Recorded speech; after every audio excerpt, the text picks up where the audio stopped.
As-tu déjà ressenti un nœud à la poitrine en parlant avec quelqu'un de proche, comme s'il y avait quelque chose de non dit, mais qui pèse dans l'air? Parfois, un sourire peut cacher bien plus que ce qu'il montre, et un regard apparemment innocent peut dissimuler un ressentiment déguisé en gentillesse. Ce n'est pas toujours la distance qui fait mal, mais la fausseté qui se cache derrière une présence apparemment chaleureuse. Du point de vue de la psychologie bouddhiste, les émotions que les gens portent et transmettent ont un pouvoir plus révélateur que les mots eux-mêmes. Quand quelqu'un ressent de la jalousie, de la colère ou de la frustration envers toi, même s'il essaie de le cacher, son énergie le trahit. Cela se voit dans les gestes, dans les silences gênants, dans cette façon de parler qui blesse même si elle paraît inoffensive. Cette vidéo ne cherche pas à engendrer de la paranoïa ni de la méfiance, mais à t'aider à reconnaître des signes que ton intuition perçoit déjà, même si tu les ignores souvent. Tu te demandes si tu exagères ou si tu es trop sensible, alors qu'en réalité, ton corps essaie de t'alerter. Selon la sagesse bouddhiste, rien n'est un hasard. Ce malaise qui apparaît près de certaines personnes est le reflet de quelque chose de plus profond, un signal qui mérite attention. Souvent, derrière des plaisanteries apparemment inoffensives ou des silences prolongés, se cachent des émotions lourdes, rancune, envie ou blessures non guéries. Même si elles ne sont pas verbalisées, ton âme les ressent. C'est pourquoi, aujourd'hui, nous voulons te montrer 8 signes clairs qu'une personne proche pourrait abriter des émotions négatives envers toi. Il ne s'agit pas de haine ouverte, mais de sentiments cachés comme la compétition déguisée en affection ou l'envie déguisée en tendresse. Apprendre à identifier ces comportements te permettra non seulement de protéger ton énergie, mais aussi de cesser de te blâmer pour des sensations que tu ressens depuis longtemps. Respire profondément, car peut-être qu'en regardant cette vidéo, tu comprendras que ce que tu vis n'est pas ta faute, mais la conséquence de liens épuisants déguisés en affection. Si ce message résonne déjà en toi, je t'invite à t'abonner à la chaîne, à activer la cloche de notification et à liker cette vidéo. Ainsi, tu aideras plus de personnes vivant entourées d'affections fausses à ouvrir les yeux. Et si tu veux, raconte-moi de quel endroit du monde tu regardes cela. C'est une manière de nous sentir unis, même à distance, dans ce chemin de conscience et de protection énergétique. Tu connais sûrement ce genre de commentaires qui arrivent avec un sourire, mais qui te laissent un goût amer. Peut-être une moquerie sur ton corps, une blague sur tes erreurs passées ou une phrase sarcastique déguisée en plaisanterie. C'est juste une blague, relax, te disent-ils. Mais toi, tu sais qu'il n'y a rien de drôle là-dedans.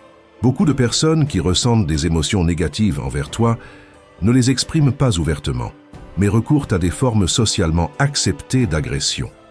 Ils utilisent l'ironie, le sarcasme, les surnoms offensants ou les critiques déguisées en blagues répétitives. Le plus cruel, c'est que pour ceux qui observent de l'extérieur, tout semble normal, comme si c'était des amis qui plaisantaient. Mais toi, tu sens que quelque chose ne va pas. Et quand tu te défends, ils finissent par t'accuser d'être trop sensible ou de ne pas savoir rire de toi-même. Ce type de manipulation émotionnelle est l'une des formes les plus silencieuses de mépris caché. Les principes du bouddhisme nous rappellent que les mots naissent de l'état intérieur de chaque être. Si quelqu'un lance constamment des commentaires blessants, même avec un sourire, ce qu'il transmet n'est pas de la légèreté, mais un poison émotionnel qui affecte ton énergie, ton estime de toi et ta relation avec ceux qui te valorisent vraiment. Ceux qui agissent ainsi ne te détestent pas ouvertement. Cela demanderait du courage. L'hostilité cachée se dissimule dans l'ombre, cherchant à te fragiliser petit à petit jusqu'à ce que tu commences à douter de toi. Au lieu d'affronter leurs propres sentiments, ces personnes préfèrent les projeter sur toi, sous prétexte de confiance. Il faut beaucoup de lucidité pour accepter qu'un lien n'est plus sain. Tout rire partagé n'est pas sincère. Parfois, le rire est un masque. Et si chaque fois que tu vois une certaine personne, tu finis par te sentir plus fatigué, plus insécure ou avec des pensées négatives sur toi, c'est le moment de faire une pause et d'observer attentivement. Ton corps et ton intuition ne mentent pas. Il est facile de penser que tu exagères, surtout quand celui qui te blesse est quelqu'un que tu connais depuis des années, un ami, un frère, un collègue. Mais l'histoire partagée ne justifie pas qu'on continue à te faire du mal en silence. Personne ne mérite de supporter des plaisanteries qui blessent seulement parce qu'elles viennent de quelqu'un du passé. L'affection authentique ne blesse jamais. Une véritable amitié ne repose pas sur des humiliations déguisées en blagues. Reconnaître cela est le premier pas pour prendre soin de toi et t'entourer de relations qui nourrissent vraiment ton bien-être. Reste vigilant. Tout ce qui brille n'est pas authentique. Souvent, le mépris ne se manifeste pas par des cris ni des confrontations directes, mais déguisé en rires, plaisanteries et gestes apparemment innocents. As-tu déjà partagé une bonne nouvelle, une réussite professionnelle, un changement positif dans ta vie ou un objectif atteint et remarqué que la personne en face de toi a réagi avec froideur, sarcasme ou indifférence? Peut-être ont-ils lâché un « tant mieux pour toi » sans enthousiasme ou une blague qui ressemblait plus à une moquerie qu'à un soutien.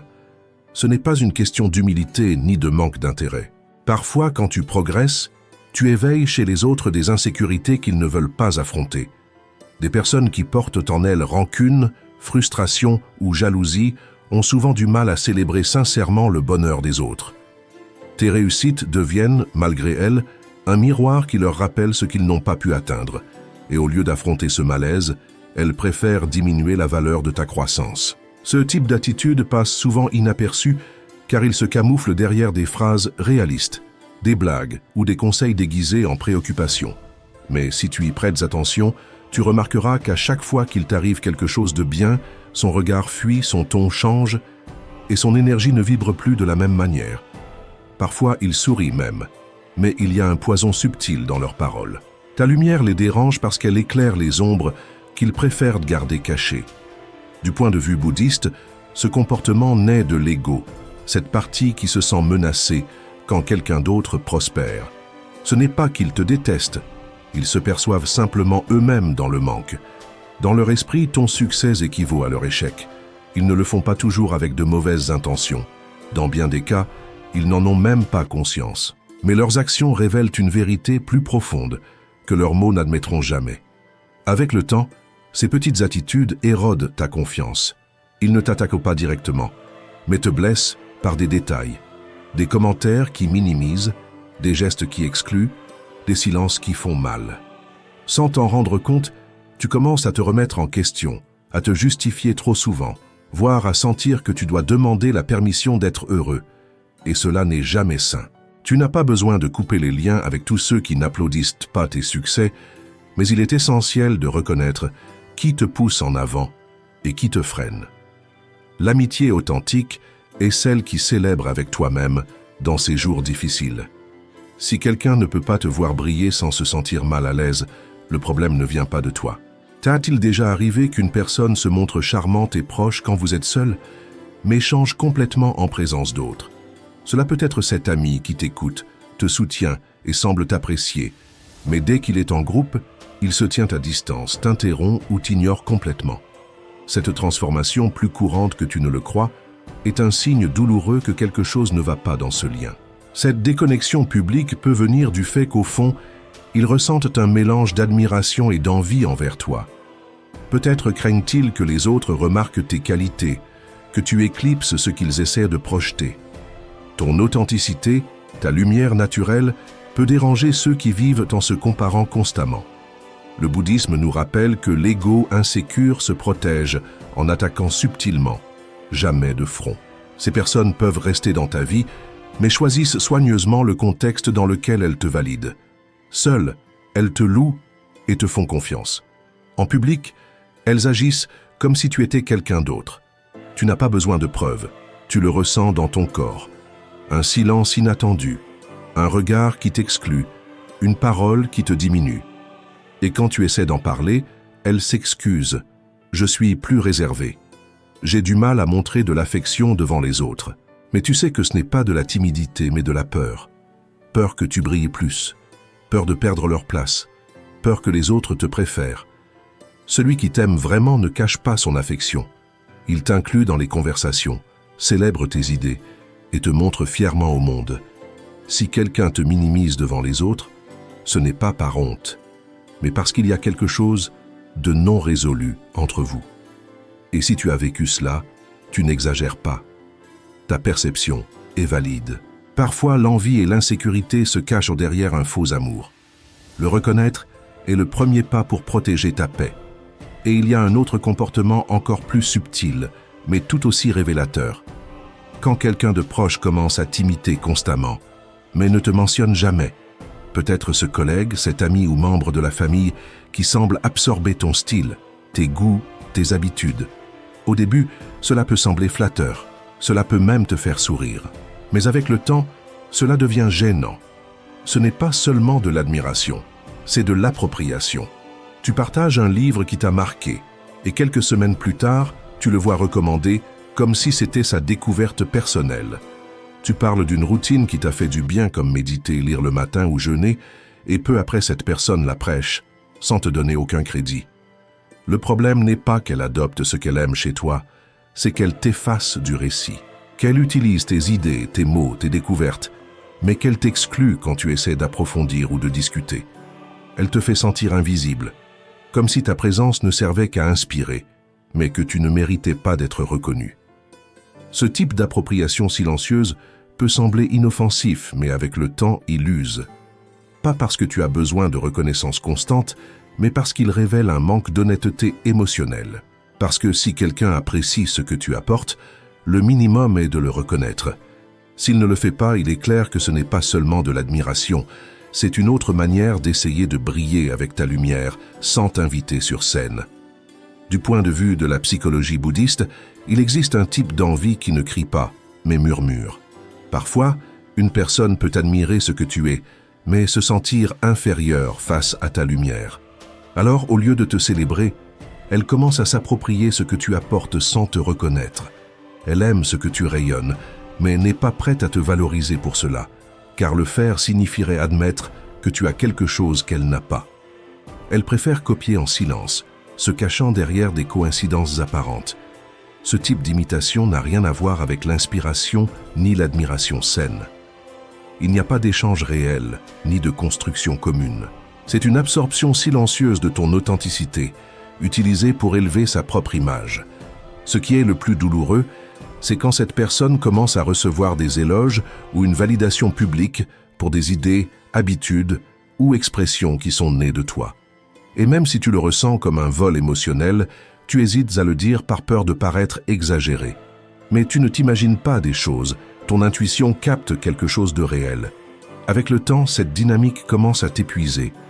C'est comme si ton énergie créative s'évaporait sans retour. Tu sens que tu te vides, que tu es source d'inspiration, mais pas de présence. Ce qui fait mal, ce n'est pas qu'on prenne tes idées, mais qu'on t'exclue du récit comme si tu n'avais jamais été là. C'est le symptôme le plus clair, tu inspires, mais tu n'es pas vu. Ils prennent le meilleur de toi, mais nient que cela vient de toi. Ces personnes donnent rarement du crédit. Elles ont du mal à dire « Merci, j'ai appris ça avec toi ». L'ego blessé, l'insécurité ou le besoin de se sentir supérieur bloquent toute reconnaissance. Au lieu de remercier, elles te font taire. Elles parlent par-dessus toi. Elles prennent le devant de la scène. Et si tu oses confronter la situation, tu risques d'être traité de paranoïaque, car tout se passe avec une subtilité qui semble inoffensive. Mais ce n'est pas le cas. Les relations saines se construisent sur la réciprocité, le respect et l'appréciation sincère. Quand tu inspires vraiment quelqu'un, cette personne veut grandir avec toi, pas te remplacer. Elle te reconnaît, te donne de l'espace, t'invite à participer. Au contraire, si quelqu'un prend tout ce que tu es sans te laisser de place, sans même te mentionner, tu fais probablement face à quelqu'un qui ne te déteste pas ouvertement, mais qui ne supporte pas de te voir briller. As-tu déjà essayé de partager quelque chose d'important dans ta vie? Une bonne nouvelle, une réussite, une inquiétude, et en quelques secondes, la conversation a complètement basculé vers l'autre personne? Tu commences à parler de quelque chose qui t'enthousiasme, et on t'interrompt avec « ça me rappelle quand moi ?» ou tu racontes une difficulté, et aussitôt on te dépasse avec une histoire plus impressionnante ou dramatique. Ce besoin de détourner l'attention vers soi est un signe clair que cette personne pourrait cacher des sentiments tels que la compétition ou l'envie, déguisés en intérêt. Ce n'est pas seulement un manque d'attention, c'est un schéma. Certains ne tolèrent pas que tu sois le centre, même un instant. Ton enthousiasme, ta voix ou ta vulnérabilité les dérangent.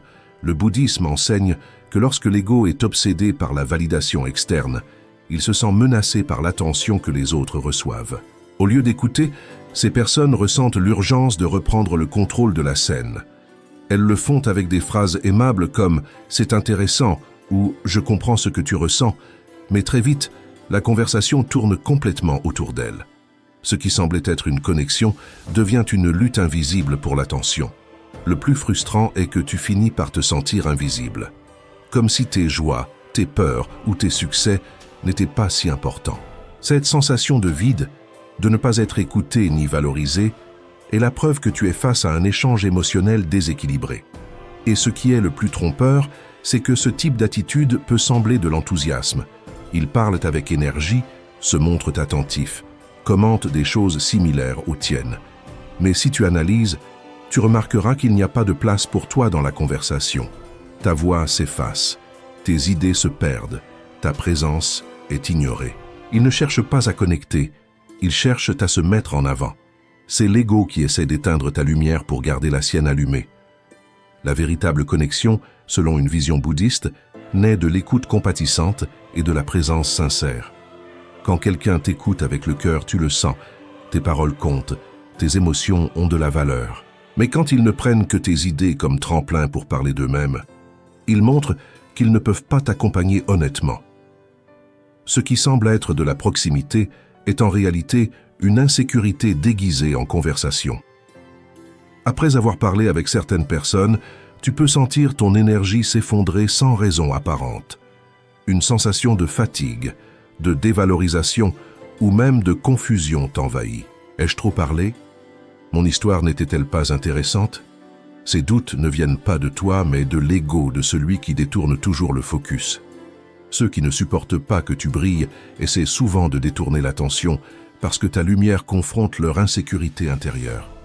Protéger ton bien-être émotionnel commence par identifier ce schéma. Il n'est pas nécessaire d'entrer en conflit ou de forcer la confrontation. Il suffit d'être plus sélectif avec qui tu partages ton monde intérieur. Réserve tes pensées, tes succès et ta vulnérabilité à ceux qui savent vraiment écouter, à ceux qui t'offrent un vrai espace. Les relations authentiques reposent sur la réciprocité, pas sur la compétition.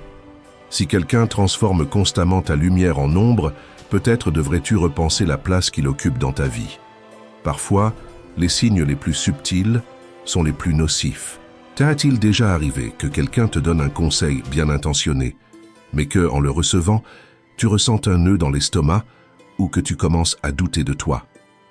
Des commentaires comme « Je veux juste ce qu'il y a de mieux pour toi » ou « Si j'étais à ta place, je ferais différemment » semblent des préoccupations sincères, mais cachent une intention cachée.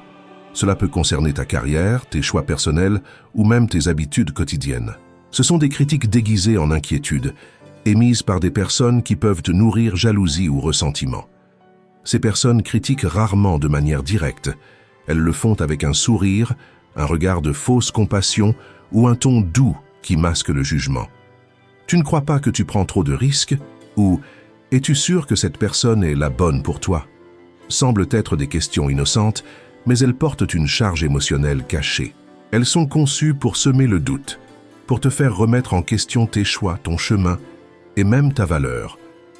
Selon la psychologie bouddhiste, ce type de critique déguisée reflète un cœur prisonnier du jugement et de la comparaison. Quand quelqu'un n'est pas en paix avec sa vie, il est profondément dérangé par ton authenticité, ton courage, ta croissance. Te voir avancer leur rappelle ce qu'ils n'ont pas pu affronter en eux-mêmes. C'est pourquoi ils essaient, souvent sans s'en rendre compte, de t'attirer dans un lieu d'insécurité, où tu doutes et où eux se sentent plus à l'aise. Le danger est que ces signes peuvent sembler être de vraies préoccupations. Mais il y a une grande différence. Le vrai conseil te renforce, t'éclaire, te pousse en avant. La critique déguisée, au contraire, cherche à te diminuer, à te rendre plus docile. Même si l'autre personne n'est pas consciente de son intention, tu le sens. Une pression dans la poitrine, le besoin de te justifier, une sensation d'être évalué. C'est ton intuition qui te parle. Avec le temps, ce type d'interaction use ta confiance. Tu commences à hésiter, à chercher une validation externe, à trop réfléchir avant de prendre des décisions. Et c'est précisément là qu'ils voulaient t'avoir, dans un terrain de doute. Là, ils se sentent plus en contrôle, plus important, voire supérieur. C'est un jeu émotionnel, silencieux, mais très nuisible. Te protéger demande clarté et fermeté. Observe. Cette personne t'a-t-elle déjà félicité sans te corriger? A-t-elle déjà célébré tes décisions sans essayer de les améliorer? Si la réponse est non, tu es peut-être face à quelqu'un qui ne supporte pas de te voir sûr de ton chemin. Pas forcément par méchanceté, mais à cause du malaise intérieur qu'il projette sur toi. Et ce poids n'est pas le tien. La sagesse bouddhiste nous rappelle qu'il faut d'abord s'écouter soi-même avant d'écouter les voix extérieures.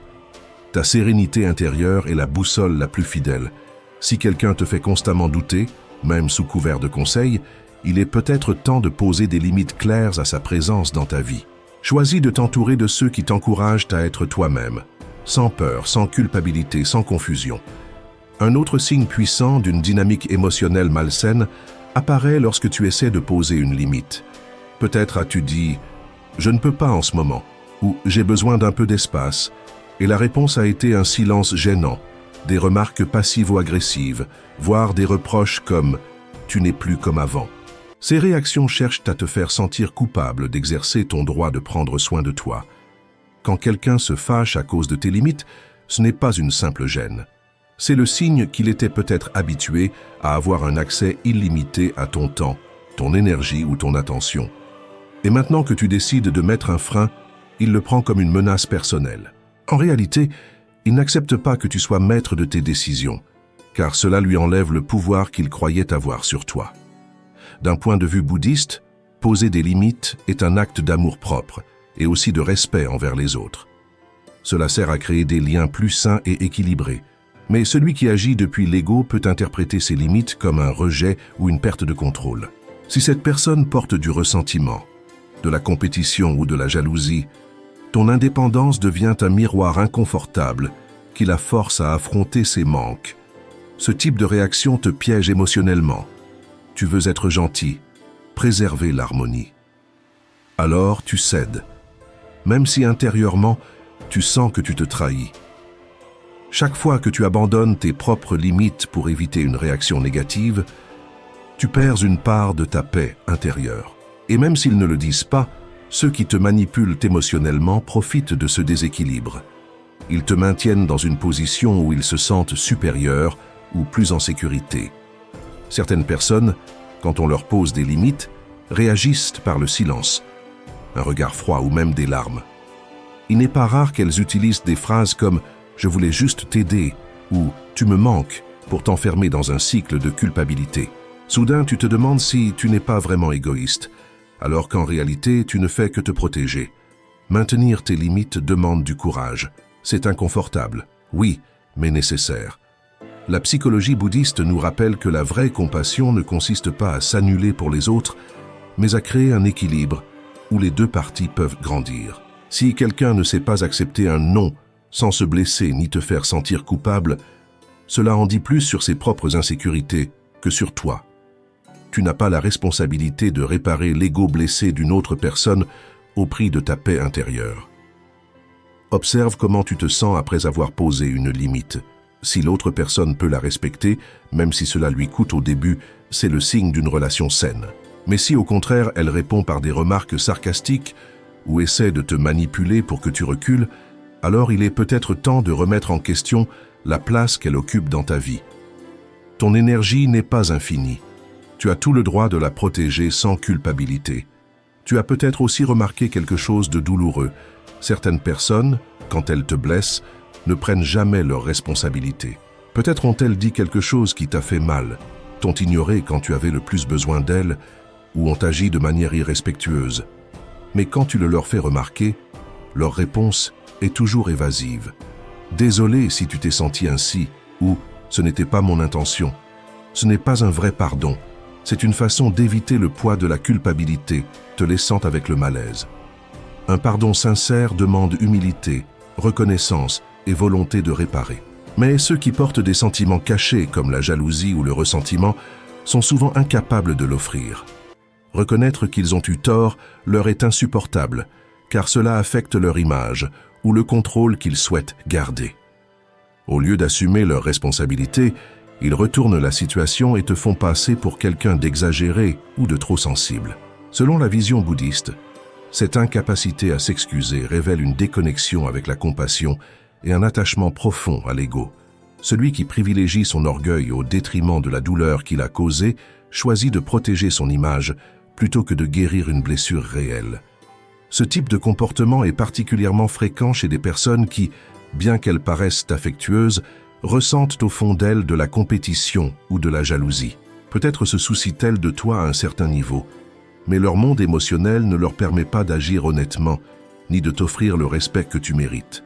Le plus dévastateur dans cette dynamique, c'est qu'elle commence à te faire douter de toi-même. Tu commences à penser « Suis-je en train d'exagérer? Suis-je injuste ?» Ce doute est précisément ce qu'ils recherchent, consciemment ou non, car tant que tu te culpabilises, ils évitent d'affronter leurs propres erreurs. C'est une forme silencieuse mais très efficace de manipulation émotionnelle. Avec le temps, l'absence de véritables excuses érode la confiance. Tu te sens méprisé, comme si tes émotions n'avaient aucune valeur. Pire encore, tu peux commencer à normaliser ce traitement, acceptant des miettes émotionnelles alors que tu mérites respect et réciprocité. Mais la sagesse bouddhiste enseigne que toute relation authentique repose sur la vérité et la responsabilité partagée. S'il n'y a pas cela, ce n'est pas une connexion, mais une apparence qui cache des blessures non guéries. Te protéger implique de savoir reconnaître quand des excuses ne sont pas sincères. Les vrais pardons viennent avec des changements, de l'empathie et une volonté réelle de ne pas répéter le tort. Si au lieu de cela tu ne reçois que des paroles vides, ou, pire encore, si on te fait sentir coupable d'être blessé, tu as affaire à quelqu'un qui n'est pas prêt à te traiter comme tu le mérites. Derrière cette attitude, il peut y avoir de l'insécurité, de la jalousie ou des émotions non résolues. Tu mérites d'être entouré de personnes qui valident ce que tu ressens, qui reconnaissent leurs erreurs avec la même générosité que toi tu sais pardonner. Ne te contente jamais de moins. Si quelqu'un ne peut pas s'excuser sincèrement, il ne mérite peut-être pas une place si proche dans ta vie. Ta tranquillité vaut plus que toute relation qui te fait sentir invisible. Et avant de terminer, je veux te parler de quelque chose que tu ressens peut-être maintenant.